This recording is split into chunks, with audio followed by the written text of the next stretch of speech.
随着0753号舰的下水，我国也拥有了世界第2大两栖作战力量。那么未来我国的两栖作战实力具体会有多强大呢？大家好，欢迎收看本期迷彩虎，我是虎哥。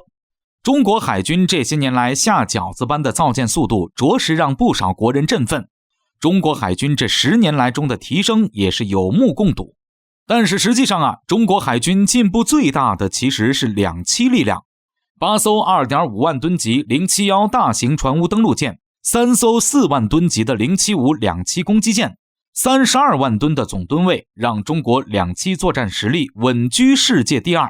再加上我们还保有大量的072和074系列登陆舰，一般的两栖登陆作战我们基本上是不惧了。以前我国两栖力量薄弱，登陆作战舰艇吨位小，作用单一。可如今有了071船坞登陆舰和075两栖攻击舰就大不一样了。071型船坞登陆舰是中国海军第一款真正意义上的万吨巨舰。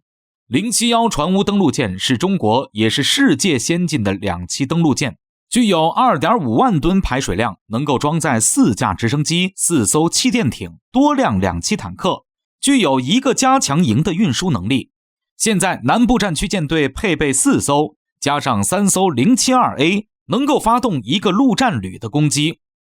以前我国海军的登陆作战舰艇主要由071型、072型、073型组成，这些舰艇吨位都不如075，其自身能力有限，搭载直升机的数量较少。最为关键的是，这些登陆艇由于船体结构以及登陆方式的问题，对能够冲击的滩头地形非常有限，很容易被敌人针对，最终导致登陆作战能力弱。事实上，也只有071型船坞登陆舰具备不弱的登陆运送能力，像072型、073型已经落后了。鉴于此种情况，我海军急需一型排水量大、运送数量多、自卫能力强的新型登陆舰，这也就是075型两栖攻击舰了。075型两栖攻击舰采用直通式甲板，可以搭载不少于30架各型直升机。此外，舰内还有船坞舱，可以用于搭载登陆气垫船、坦克、装甲车。075两栖攻击舰还有较强的自卫能力，搭载红旗10防空导弹和舰炮。可以说，仅直升机的搭载数量就可以体现出075与其他登陆舰的差别。搭载较多的直升机就可以实现精确的空中运输、运送伤员、定点打击等任务。要知道，登陆作战的前提是打掉敌方的防空系统、滩头守备力量。这样一来，直升机就可以发挥出较大的作用，也可以避免被攻击。所以说，有了075型两栖攻击舰，我海军的登陆作战实力将得到成倍的提升。那么我国究竟需要多少数量的075以及071等大型登陆舰和两栖攻击舰呢？在虎哥看来这笔账其实不难算。我们看一看美军就明白了。